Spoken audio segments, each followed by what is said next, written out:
Next అంశం గురించి మనం మాట్లాడదాం. ప్రభుత్వ పాఠశాలలో చదువుకున్న విద్యార్థులకు సంబంధించిన మధ్యాహ్న భోజన పథకానికి సంబంధించి కొన్ని వ్యాఖ్యలు చేశారు గరికపాటి. అసలు ఆయన ఏమన్నారు, ఈ అంశం గురించి మనం చూద్దాం. గరికపాటి నరసింహారావు అసలు ఇంట్రొడక్షనే అవసరం లేని పేరు.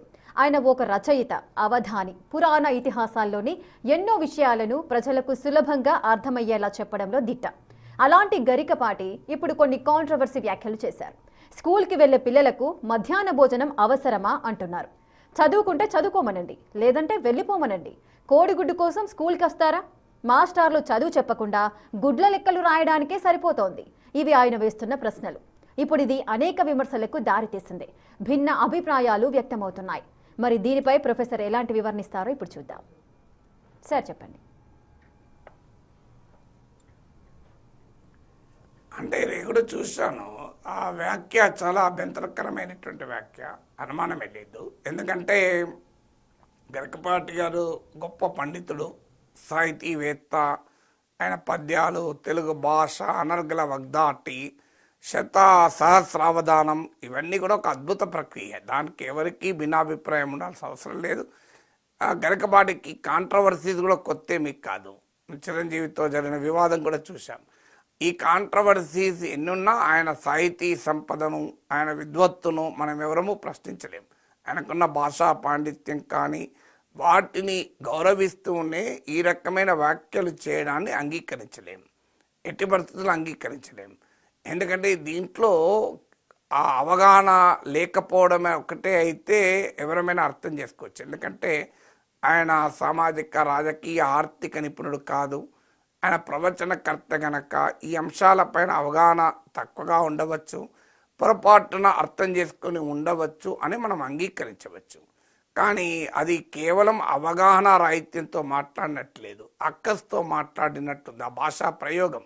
ఎందుకంటే చిన్న పిల్లలకు అన్నం పెట్టి, దుస్తులు ఇచ్చి, యూనిఫామ్ ఇచ్చి స్కూళ్ళకు పంపితే శోభనానికి వెళ్ళిన పెళ్లి కొడుకొని కంపేర్ చేశాడు. చిన్నపిల్లల్ని పాపం అన్నం పుణ్యం మెరుగని ఆ చిన్నారుల్ని ఈ రకమైన కంపారిజన్ అనేది హైలీ అబ్జెక్షనబుల్, ఎట్టి పరిస్థితుల్లో అంగీకారం కాదు కదా. అందులో పేద బిడ్డలు వాళ్ళు, పాపం వాళ్ళ ఇంట్లో అన్నమే ఉంటే వాళ్ళు వచ్చి మధ్యాహ్నం ఇక్కడెందుకు భోంచేస్తారు? మనకు అర్థం కావాలి. వాళ్ళు నిజంగానే వాళ్ళకని కెపాసిటీ ఉంటే ఇప్పుడు అక్కడికి వెళ్తారా? సో వాళ్ళ ఇంట్లో టిఫిన్ బాక్స్ కట్టి వాళ్ళమ్మ 4-5 బాక్సులతో పని మనిషిని ఇచ్చో, వంట వర్క్ డ్రైవర్ని ఇచ్చో పంపిస్తారు కారులో కదా. అది లేకనే కదా పేద బిడ్డలు వచ్చేది. రేఖ గారు, మీకు ఒక ఉదాహరణ చెప్తాను. ఒకరోజు నేను గవర్నమెంట్ స్కూల్కి వెళ్ళాను, హైదరాబాద్లోనే కుత్బుల్లాపూర్ ప్రాంతంలో. ఆ స్కూల్ నేను ఎమ్మెల్సీగా ఉన్నప్పుడు వెళ్ళాను. మధ్యాహ్న భోజనం స్టార్ట్ అయ్యే కొద్ది సమయానికి ముందు వెళ్ళాను. ఆ స్కూల్లో టీచర్ క్లాస్ చెప్తున్నాడు, పిల్లలు క్లాసు వింటున్నారు. సడన్గా విండో బయట చూస్తే ఒక 4-5 ఏళ్ళ బిడ్డ ఒక బౌల్ పట్టుకొని, గిన్నె పట్టుకొని ఆ విండో దగ్గర నిలబడ్డది. నాకు అర్థం కాలే, ఇదేంటి ఒక విండో దగ్గర బౌల్ పట్టుకొని ఇట్లా దీనంగా ఆశగా చూస్తున్న బిడ్డ ఏంటని అర్థం కాక అడిగాను టీచర్ను. సార్, ఇది మేము ప్రతిరోజు చూసే దృశ్యమే సార్. ఆమె వాళ్ళ తల్లిదండ్రులు ఇద్దరూ పని చేసుకుంటారు, పేదవాళ్ళు సార్. పొద్దున 6-7 గంటలకు వెళ్ళిపోతారు. అప్పుడు ఆమెకు ఇంత వండి పెడతారు, ఏదో ఒకటి ఆకలితో ఉంటుంది. ఇక్కడ మధ్యాహ్న భోజనం స్టార్ట్ అవడంతోనే ఒక బౌల్ పట్టుకొని వస్తుంది, మిగిలింది మా వాళ్ళు ఇస్తుంటారో తింటుంటుంది. అందువల్ల ఈసారి ఎప్పుడు క్లాస్ అయిపోతుంది, ఎప్పుడు వాళ్ళు భోజనానికి వెళ్తారు అని చూస్తూ ఆ బిడ్డ బౌల్ పట్టుకున్నది. కళ్ళకు నీళ్ళు వచ్చాయి. గరికపాటి గారికి రిక్వెస్ట్ ఏంటంటే, ఒకసారి వెళ్ళండి మీరు ఆ స్కూళ్ళకు, ఆ పేద బిడ్డల పరిస్థితి ఏంటో అర్థమవుతుంది. కోటిలో ఒక ఉమెన్స్ స్కూల్ ఉంది. నేను ఎమ్మెల్సీగా ఉన్నప్పుడు ఒకసారి వెళ్తే ఆ బిడ్డలతో మాట్లాడాను, ఆడబిడ్డలతో. తల్లి, మీరు ఎప్పుడు లేస్తారు ఉదయాన్నే అడిగాను. అంటే మేము 7-8కి లేస్తాం సార్ అన్నారు. లేదమ్మా, 5 గంటలకే లేవాలి, లేచి 5 గంటలకైతే ఫ్రెష్గా ఉంటుందని ఉపన్యాసం ఇచ్చాను.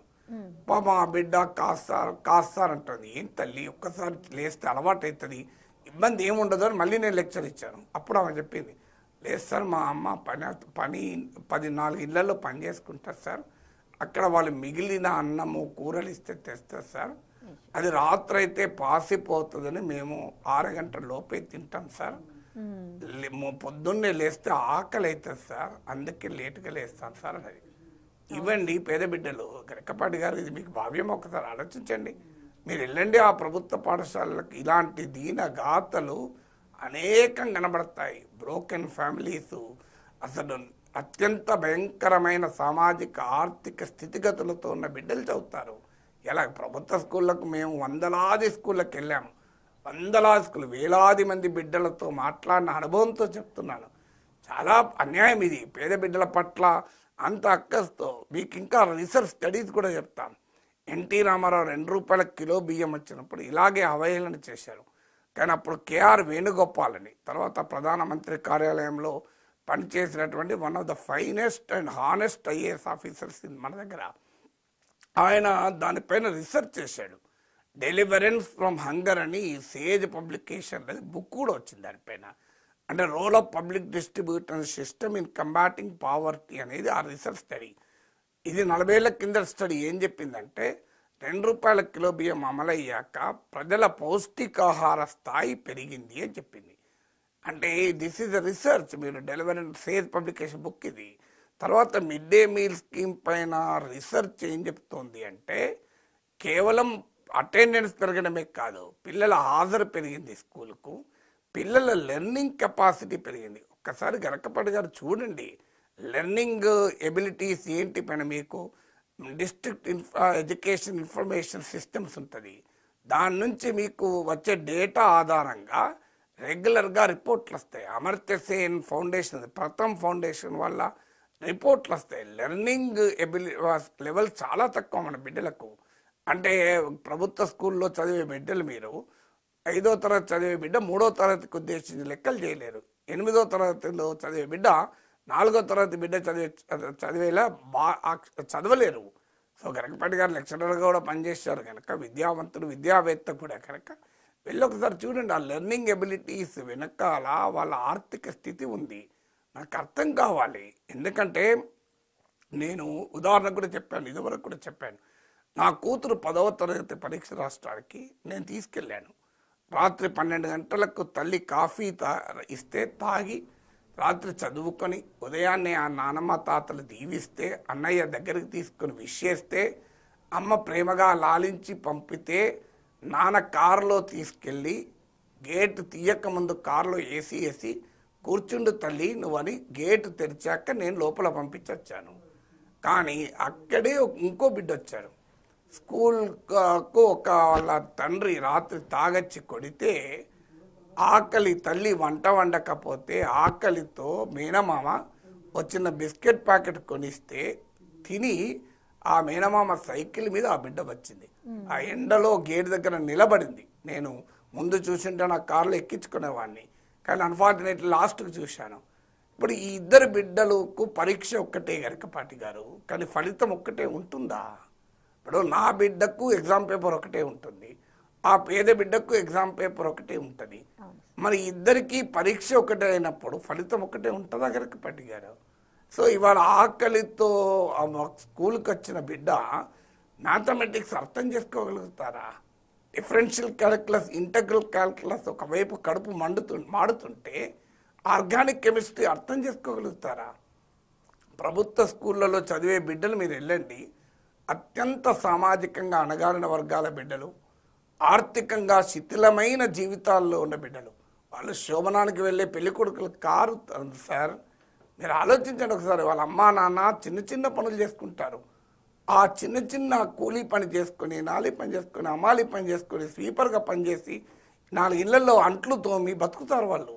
హైదరాబాద్లో వాళ్ళ ఒక్క రూములో 6,000 7,000 రెంట్ ఇచ్చి బతకలేక ఉదయాన్నే ఇంత అన్నం వండి వెళ్ళిపోతే మధ్యాహ్నం బిడ్డకు పాప ఆకలితో ఉంటుంది, అర్ధాకలితో ఉంటుంది. మీకు అమర్త్య సేన్ అన్నాడు, ఇండియాలో ఆఫ్రికా లాగా ఆకలి కేకలు ఉండకపోవచ్చు, సోమాలియా లాగా, but there are conditions of semi starvation and hunger అన్నాడు అమర్త్య సేన్. ఒకసారి చదవండి పొలిటికల్ ఎకానమీ ఆఫ్ హంగర్ అని అమర్త్య సేన్ రాసిన పుస్తకం. సో అందువల్ల దయచేసి మీ ప్రవచనాల పట్ల నాకు గౌరవం ఉంది, మీ సాహితీ సంపద పట్ల, మీ విద్వత్తు పట్ల, మీ భాషా సంపద పట్ల, మీ పద్య సంపద పట్ల సంపూర్ణమైన గౌరవం ఉంది. ఇప్పటికీ గౌరవం ఉంది. ఈ వ్యాఖ్యల తర్వాత కూడా గౌరవం ఉంది. నేను వాస్తవంగా ఇది వారం రోజులుగా చర్చలోకి వచ్చినా నేను కామెంట్ చేయలే. ఎందుకు చేయలేదంటే గరికపాటి వారి పట్ల గౌరవం వల్ల బహుశా ఆయనే ఉపసంహరించుకుంటాడేమో. ఎందుకంటే కొన్నిసార్లు మనం అందరము మనుషులమే, తప్పుడు అవగాహనతోనో ఏదో తప్పుడు సమాచారంతో మాట్లాడచ్చు. దాని వెంటనే నేను పొరపాటు మాట్లాడాను అని పశ్చాత్తాపడచ్చు. పశ్చాత్తాపం మించింది లేదని మన ధర్మశాస్త్రాలే చెప్పాయి కదా. అయ్యా మీరే చెప్పిన శ్లోకం చెప్తాను నేను. మహాభారతంలో గరికపాటి గారు చెప్పిన శ్లోకం ఏమని చెప్పాడు గరికపాటి గారు?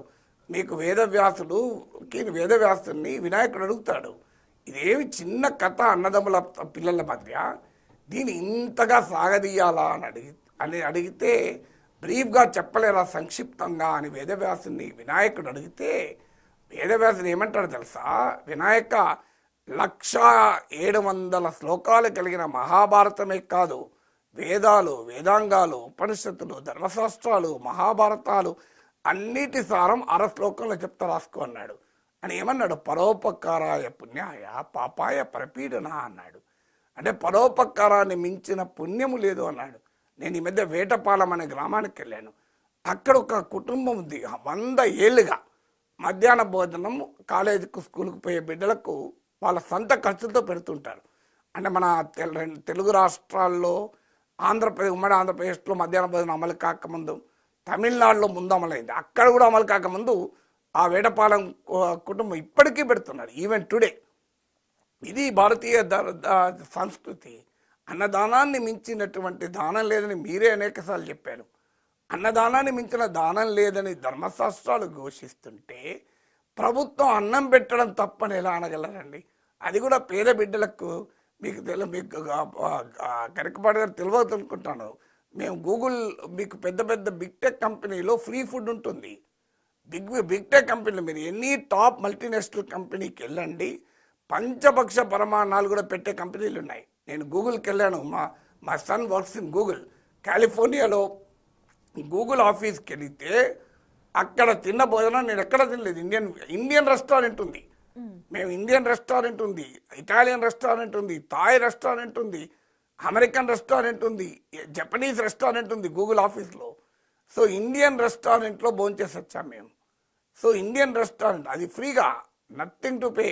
పోవడమే కాదు, తర్వాత బయటికి వస్తే టిఫిన్ బాక్సులు పెట్టున్నాయి. మేము నా అన్న అడిగింది, ఇదేంద్ర టిఫిన్ బాక్సులు అంటే, తిని పట్టుకెళ్ళొచ్చు నాన్న అన్నాడు.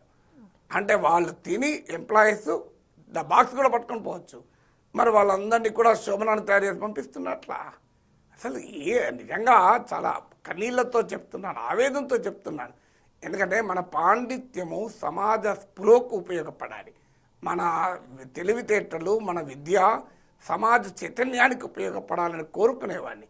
అందువల్ల సంపూర్ణమైన గౌరవంతో గరికపాటి వారి పట్ల పూర్తి గౌరవంతో నమస్కరించి చెప్పేది ఏంటంటే, ఇప్పటికైనా ఈ వివాదానికి ముగింపు పలకాలి అంటే ఈ సమాచార లోపంతోనో, పరిశోధనలు తెలియకనో, ప్రత్యక్ష అనుభవం లేకనో నేను మాట్లాడాను. ఈ వ్యాఖ్యను ఉపసంహరించుకుంటానంటే సరిపోతుంది. ఏముంది దాంట్లో? ఎవరైనా తప్పు చేయొచ్చు కదా.